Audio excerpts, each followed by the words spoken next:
24 horas con Liz Valareso y María Gracia Costa. Amigos, buenas tardes, bienvenidos a 24 horas. La audiencia para analizar la revocatoria de las medidas cautelares otorgadas a Jorge Yunda será el próximo lunes 19 de julio, según dispuso el nuevo juez a cargo, Patricio Tello. Hola María Gracia, ¿cómo estás? Buenas tardes. ¿Qué tal? ¿Cómo estás, Liz? Amigos, muy buenas tardes. Mientras tanto, los concejales analizan sus acciones sobre la convocatoria de sesión extraordinaria de Consejo este jueves. Ellos no reconocen convocatorias que califican de ilegítimas por el alcalde removido. Empezamos. Todavía no habrá solución inmediata en Quito. Mientras otorgar medidas cautelares al alcalde removido Jorge Yunda le tomó 3 horas al juez Carlos Soto, hoy suspendido e investigado por el Consejo de la Judicatura. El pedido de revocatoria de las mismas tomaría solo en procedimiento al menos 10 días. El juez a cargo, Patricio Tello, señaló día y hora para la audiencia. Su escrito dispone: se convoca a las partes procesales a la audiencia pública a llevarse efecto el día 19 de julio del 2021 a las 16 horas. Según explica el concejal Eduardo del Pozo, ya no sería él quien lleve adelante la audiencia. La Judicatura dispuso que semanalmente sea un juez distinto que vaya despachando las causas del juez suspendido. A mi criterio es una lavada de manos. Por esto, a la próxima jueza le elevan un pedido. Solicitar a la señora jueza Grimanesa Erazo su probidad, su transparencia, su agilidad para que el día lunes despache de manera ágil, pronta y conforme a derecho. No pedimos absolutamente nada. Le sorprende porque según la norma legal en temas constitucionales debe darse celeridad. Desde Gobernanza Local explica Diego Ceballos lo que conlleva esperar la resolución de un procedimiento que dice fue al menos irregular cuando se otorgaron las medidas. Pero mientras tanto, el municipio se mantiene, digamos, en esta suerte de transición y acefalía en la cual el órgano colegiado, por ejemplo, no ha podido sesionar ya 2 semanas. El juez del Tribunal Contencioso Electoral, Ángel Torres, ratificó la decisión de remoción como sentencia de última instancia y esto ya está ejecutoriado. Bueno, el Tribunal Contencioso Electoral emitió la resolución que tiene fuerza de sentencia. Los fallos y resoluciones que dicta el Tribunal Contencioso Electoral son de cumplimiento inmediato y obligatorio. El doctor Yunda tiene que entender y aceptar, ha sido removido de su cargo. El Tribunal Contencioso Electoral es la máxima instancia en la rama electoral. Pero pese a ello, los concejales y el vicealcalde han anunciado que esperarán a la revocatoria de las medidas. Mientras tanto, queda latente la amenaza de la procuradora nombrada por el alcalde removido sobre sus inasistencias a sesiones de consejo. Es lamentable que haya tomado una postura de defensa del señor Jorge Yunda y no la postura de defensa institucional, que es justamente la misión institucional de la Procuraduría Metropolitana. Él está fuera del cargo oficialmente luego de que se ejecutorió la sentencia emitida por el Tribunal Contencioso Electoral. Sin embargo, de lo cual vamos a analizar la posibilidad o no de ir el día de mañana. De esta manera, mientras el conflicto se mantiene, la ciudad sigue en acefalía, al igual que lo está la Secretaría de Seguridad. Además, hay problemas en las obras de agua potable. No hay decisiones sobre el metro de Quito y existe incertidumbre en la administración en general. En Quito, María Gracia Costa, 24 horas. Ecuador rompió nuevo récord de vacunación diaria contra el coronavirus. El presidente Guillermo Lasso confirmó que esta semana llegarán 3 millones de dosis de vacunas. Joana Ramos informa. 268,000 personas vacunadas en un solo día. A esa cifra se llegó en las últimas 24 horas, por lo que Ecuador rompió un nuevo récord diario en su plan de vacunación. El presidente de la República, Guillermo Lasso, que cumple agenda este miércoles en Portoviejo, provincia de Manabí, aseguró que el proceso de inmunización avanza y que este fin de semana inician las mingas de vacunación. Escuchemos. Y este fin de semana, Dios quiera que funcione bien el operativo llamado las mingas de vacunación, donde aspiramos a un proceso ampliamente masivo. No me atrevo a decir el número porque los quiero sorprender el día lunes contándoles el número de vacunados en el fin de semana. Pero es un programa ampliamente masivo, ampliamente masivo. El primer mandatario confirmó además que este 16 de julio llegarán 3 millones más de vacunas contra el coronavirus. Estas declaraciones las dio el primer mandatario durante su recorrido por el Hospital de Especialidades de Portoviejo, que semanas atrás registró un incendio en el área de Máquina. Aquí dijo que la Casa de Salud estará habilitada a finales de este año. Luego el presidente Lasso acudió al ECU 911 de Portoviejo, donde se reúne a esta hora con los alcaldes de la provincia. Aquí les ofreció vacunas y trabajar en la seguridad. Aseguró también que trabajarán para mantenerse al día en las asignaciones que el Estado le debe entregar a los cantones. Sobre el exhorto que hizo el COE Nacional para declarar estado de excepción focalizado en las provincias de Guayas y El Oro, el presidente Lasso todavía no se refiere a este tema. El primer mandatario continuará con sus actividades más tarde, pero esta vez desde Manta.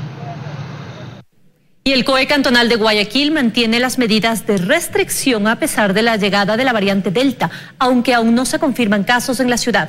Además, se analiza la posibilidad de exigir el carnet de vacunación para ingresar a centros comerciales. Que no habría cambios en las medidas que mantiene Guayaquil es lo que indicó la alcaldesa Cintia Viteri tras el anuncio del Ministerio de Salud de la llegada de la variante Delta al país con 10 casos confirmados y posteriormente 5 fallecidos. Sin embargo, mencionó que esto puede cambiar si el presidente de la República decreta estado de excepción focalizado. La persona que murió en la ciudad de Guayaquil vino de la provincia del Oro. Es una mujer de 40 años, hasta donde tenemos conocimiento. Los casos Delta en Guayaquil todavía no han sido confirmados. Por ahora se mantiene el 75% de aforo en locales comerciales y restaurantes, correspondientes a la fase 1 de alerta. Entiéndase que esto no es 100%. Los controles se van a intensificar por parte de las direcciones correspondientes. Mientras las casas de salud en sus unidades de cuidados intensivos cuentan por el momento con un promedio del 75% de ocupación. Una de las armas para enfrentar al COVID-19 es la vacunación, y si bien el plan avanza con cifras récord en el país, con 268.199 personas vacunadas este martes, en Guayaquil el ausentismo se mantiene en gran medida, con un 45%. Por día se inocula a cerca de 24.000 personas en comparación con Quito, en donde se llega a inmunizar hasta a 51.000 ciudadanos de forma diaria. Tenemos 24 sectores donde vamos con el Ministerio de Salud tocando puerta a puerta para vacunar a la gente, y la gente dice que no. Se analiza entonces solicitar el carnet de vacunación en segundas dosis para entrar a centros comerciales, restaurantes y hasta uso de Metrovía a partir del mes de octubre y de forma progresiva. El carnet de vacunación va a ser su pase de entrada si quieren salir de su casa. La variante Delta, según estudios, tiene una mayor transmisibilidad del 30 al 60% en comparación de las variantes anteriores. Valerie Villalba, 24 horas. Más de 500 muestras genómicas se han enviado al exterior para determinar otros posibles casos de la variante Delta en Ecuador. Este miércoles se reunieron autoridades locales en Machala para analizar medidas para frenar los contagios. Luis Alfredo Zúñiga nos cuenta más. Luis, buenas tardes, adelante. Así es, muy buenas tardes. Aquí en Machala se ha acelerado el proceso de vacunación ante la confirmación de la presencia de la variante Delta. Esta mañana hubo reuniones entre autoridades y se analizaron medidas, mientras que durante la tarde se espera una segunda cita en la que posiblemente se acojan las restricciones recomendadas por el COE Nacional. Al respecto les tenemos el siguiente reportaje. Hablar de un cerco epidemiológico a estas alturas es complicado, así lo señala la coordinadora de salud en Machala, y es que el ingreso de la variante Delta al país tiene ya varias semanas. Porque han pasado muchos días, lo que estamos haciendo es determinando las familiares que se contagiaron, los que tienen o tuvieron síntomas. Ventajosamente no hemos tenido casos graves. Son 10 casos confirmados y 5 fallecidos, pero aún se está a la espera de los resultados de muestras genómicas enviadas al exterior, de las que podrían confirmarse nuevos casos. Se han enviado más de 500 muestras y algunas han correspondido a variantes anteriores. Se siguen enviando muestras todos los días. Pensaría yo que máximo hasta la próxima semana ya tendremos nuevos resultados de variantes Delta, si es que hubiera. Pero ¿desde dónde se estaría dando el ingreso de esta variante al país? Todo apunta a que se da en la frontera sur, pues todos los casos confirmados habrían estado en Huaquillas. Es muy posible que por la cercanía con la frontera sur haya nacido ahí el tema del epicentro de la variante Delta, y por eso es que se está haciendo todo el levantamiento de información. Por ello, la preocupación se centra en toda la provincia del Oro. Ante esto, la mañana de este miércoles, autoridades de la provincia se reunieron para firmar un convenio para acelerar la vacunación. Hasta la semana pasada en Machala estábamos vacunando 3.500 personas diariamente. Ayer se vacunaron, doctora, más de 10.000 personas, ¿no? Hasta este momento la ciudad de Machala tiene cubierto alrededor de 85.000 personas vacunadas en primera dosis. La variante Delta no sería más mortal. Sin embargo, la preocupación es el nivel de contagio. Ante lo que ocurre esta tarde, habrá una nueva reunión en la que se prevé acoger las medidas recomendadas por el COE Nacional. Se va a restringir la movilización por todos los medios. El tema de los aforos se van a reducir a un 25%. Actualmente en el Hospital Teófilo Dávila todas las camas de cuidados intensivos están ocupadas y en los hospitales del IES la ocupación de UCI es del 60%. Además, para este jueves se prevé aquí en Machala la presencia de la ministra de Salud, Jimena Garzón, y el titular del COE Nacional, Juan Zapata, para analizar nuevas medidas ante la presencia de la variante Delta en la provincia del Oro. Esa es la información hasta el momento. Continúan con más en estudios. Muy buenas tardes. Gracias, Luis Alfredo.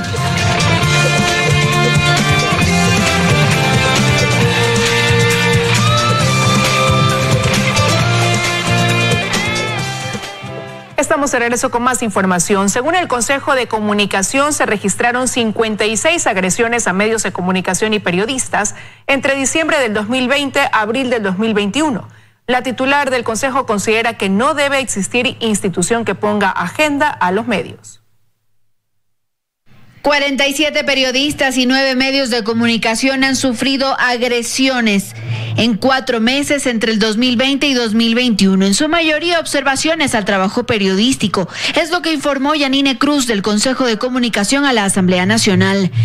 Hasta la actualidad hay periodistas que siguen siendo hostigados por actores políticos. Nosotros no podemos hablar de una libertad de expresión cuando aún se oculta información. Cruz dio estos datos como antecedentes a la Ley de Libertad de Expresión que analiza esta comisión. Aquí señaló 3 puntos. Uno de ellos, la autorregulación de los medios. Dice que sí es posible.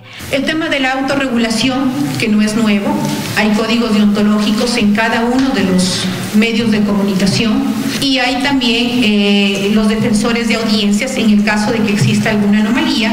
Esto parte también del compromiso de los periodistas y desde la responsabilidad ulterior. Además, se refirió a la eliminación del Consejo de Comunicación. Es posible porque la obligación que el pueblo ya estableció con la creación del Consejo ya fue cumplida por la Asamblea Nacional en el año 2011 y en el 2019 con la reforma. Sobre este tema hubo algunos cuestionamientos. Si se elimina el Consejo, ¿quién se va a encargar? ¿Dónde está una propuesta dentro de la ley del Ejecutivo para garantizar, insisto, derechos? Decir que no hay una institución que vele por los derechos es faltarle a la verdad. No considero que deba existir una institución que pueda poner una agenda a un medio de comunicación. Desde la creación del Consejo de Regulación desde el año 2011, ¿qué beneficios tuvo para los periodistas? En Quito, Andrea Samaniego, 24 horas.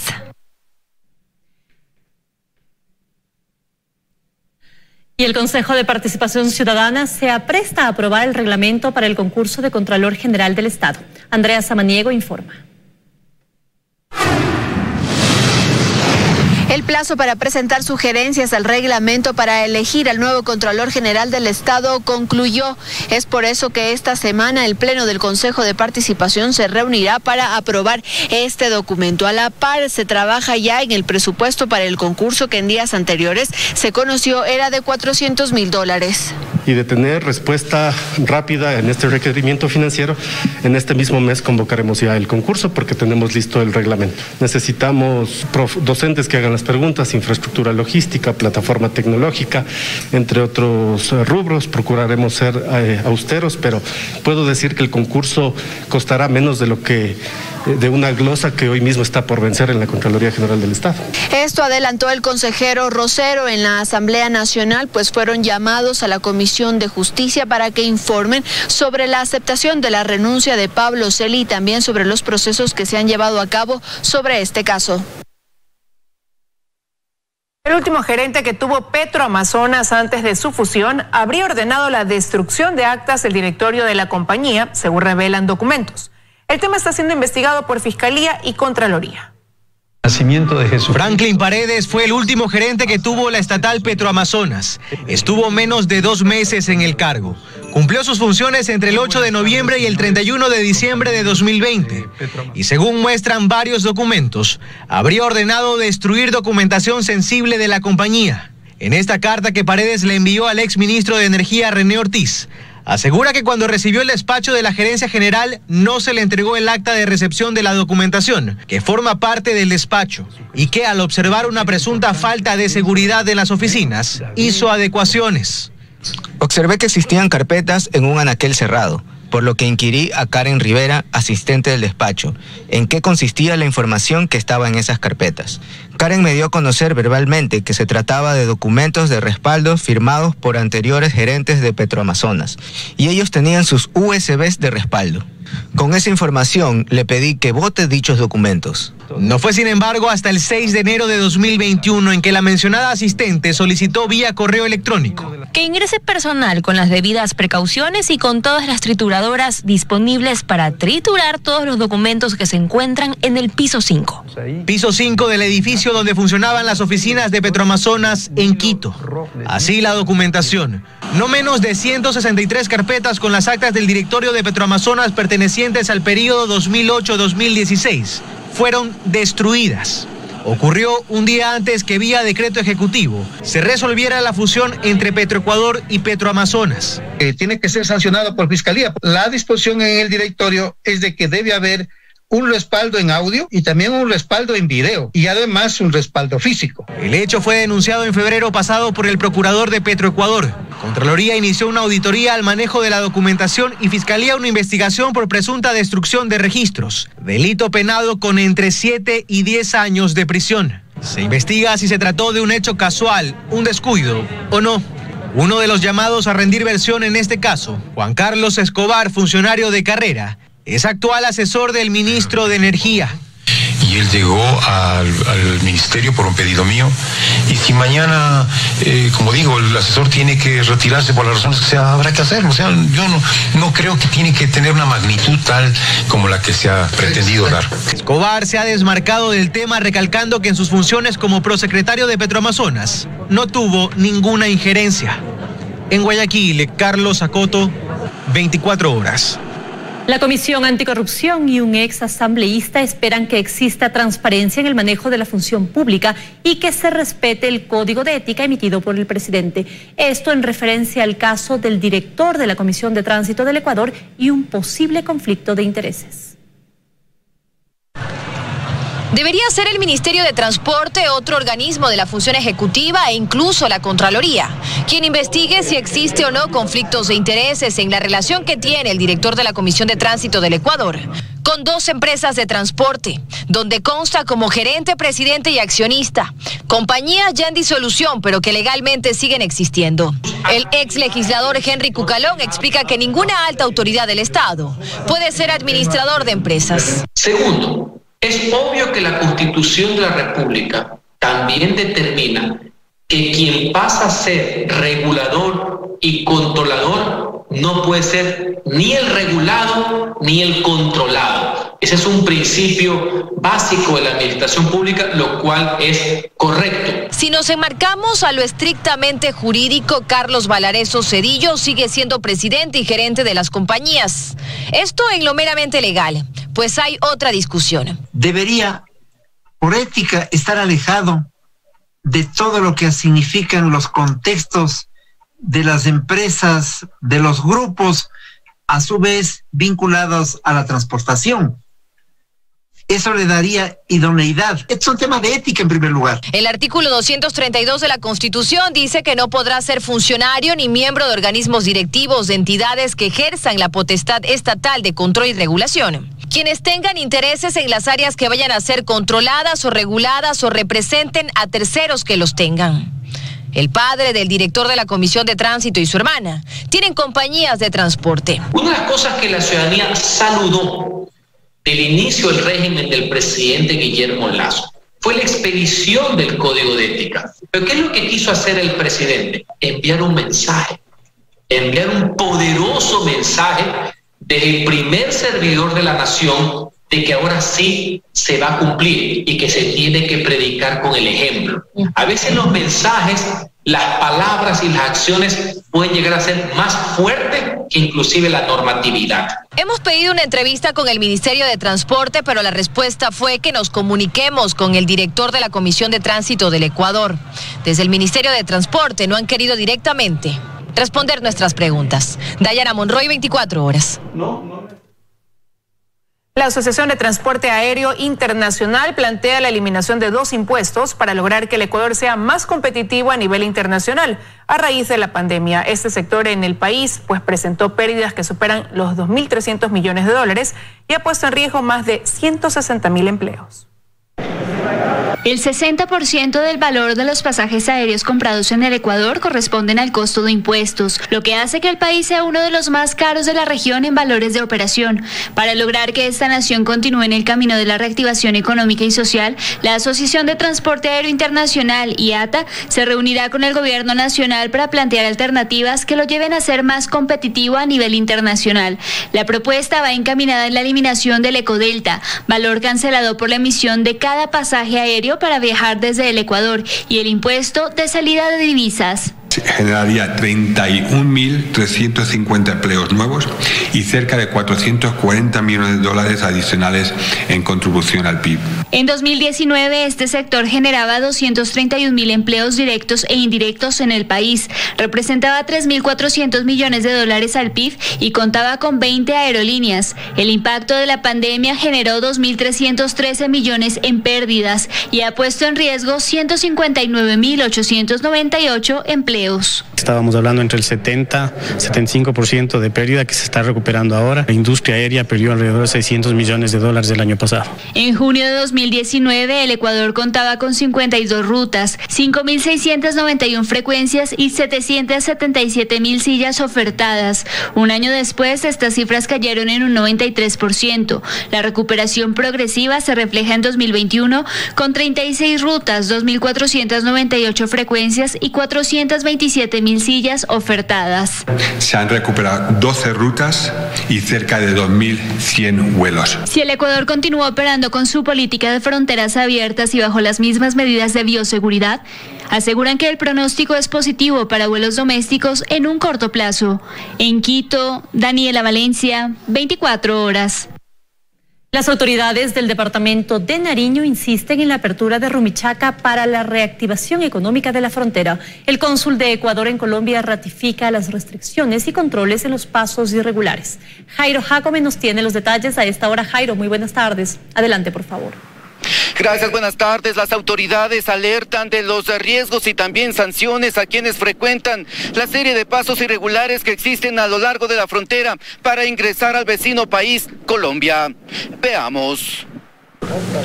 El gobierno colombiano reabrió sus fronteras con Panamá, Perú, Brasil y Ecuador a partir de las 0 horas del 20 de mayo del 2021, luego de 14 meses de permanecer cerradas. Sin embargo, Ecuador mantiene las restricciones para evitar riesgos de contagio por el coronavirus. El Ecuador mantiene cerradas sus fronteras por un tema sanitario, por una apertura gradual, sistemática y ordenada que el Ecuador está trabajando en ello. Sin embargo, cada día aumenta el movimiento de personas y vehículos por los diferentes pasos clandestinos de la frontera, incrementando los riesgos de contagio e inseguridad por la serie de actividades ilícitas que se realizan. Bueno, lamentablemente existe contrabando que pasa, ciudadanos extranjeros, se habilitan los pasos no autorizados por el cierre de la frontera. Sin embargo, el control es permanente. Ante ello, las autoridades colombianas de Nariño insisten en una apertura total de la frontera común para la dinamización de la economía de las dos naciones y el tradicional intercambio de los pueblos fronterizos sin restricciones. Y que nos permita movilizarnos. Yo creo que tengamos esa libre movilidad que siempre la tenemos presente. Así es que este es un trabajo del día a día. Eso pese a la reciente detección de la variante Gamma en Nariño con una mayor capacidad de transmisión, pero dicen hacerle frente con los los procesos de inoculación masiva en todo el departamento. Necesitamos una apertura de frontera y ya lo hemos demostrado a través del plan de vacunación masiva. Aquí Ipiales ya fue piloto y eso es un gran mensaje que permitirá ante todo abrir una frontera. Los controles de la Secretaría de Movilidad se incrementan en Ipiales para verificar los vehículos de placas ecuatorianas que circulan en territorio colombiano, con sanciones drásticas a quienes ingresen de forma irregular por vías no habilitadas. Esta información ha sido puesta en conocimiento de las autoridades del Ecuador para que informen a las personas a los riesgos y a las sanciones a las que pueden someterse por estas acciones. A ellos se suman los riesgos que implica circular por los pasos irregulares. Al momento se analizan los protocolos de bioseguridad para una apertura progresiva de la frontera. Con este informe retornamos a estudios. Una buena tarde. Gracias, Jairo. Buenas tardes para ti también. Ahora vamos a regresar a Puerto Viejo, en la provincia de Manabí, donde se encuentra Joana Ramos, quien nos trae información de último momento, una vez que se han dado a conocer ya medidas para El Oro y Guayaquil a raíz de la confirmación de casos de la variante Delta. Joana, te escuchamos. Liz, buenas tardes. Así es, información de última hora. El presidente de la República, Guillermo Lasso, decretó el estado de excepción en la provincia de El Oro y en la ciudad de Guayaquil desde hoy a las 8 de la noche hasta las 12 de la noche del miércoles 28 de julio. Por calamidad pública tras la detección de 10 casos de la variante Delta del COVID-19 en dichas jurisdicciones. El gobierno acogió las resoluciones recomendadas el pasado 12 de julio por el Comité de Operaciones de Emergencia Nacional sobre la limitación de libertad de reunión y tránsito e inviolabilidad de domicilios y establecimientos en las localidades de la provincia de El Oro, donde se registraron la mayor cantidad de casos, específicamente 8, y en Guayaquil 2, en el puerto principal. Además, el presidente dispuso la movilización de todas las entidades de la administración pública hacia El Oro y la ciudad de Guayaquil a fin de coordinar la implementación de medidas preventivas y de control para mitigar la propagación del virus. En el caso de Guayaquil, se ordenó que se limite el aforo al 50% en espacios cerrados y al 75% en oficinas de atención al público al aire libre. El transporte público deberá operar al 50% de su capacidad. El COE cantonal esta mañana anunció que acogería todas las resoluciones dictadas desde la Mesa Nacional. En el caso del cantón o de los cantones en la provincia de El Oro, en cambio, los aforos serán del 25%. Nosotros vamos a continuar con el presidente Guillermo Lasso, a quien le vamos a pedir un poco más de detalles sobre este nuevo estado de excepción focalizado para las provincias, para la provincia de El Oro y la ciudad de Guayaquil. Siguen ustedes con más noticias, compañeras. Muchísimas gracias, Joana, por esa información de última hora. Estaremos pendientes también. Ahora vamos a marcar una pequeña pausa. Enseguida regresamos.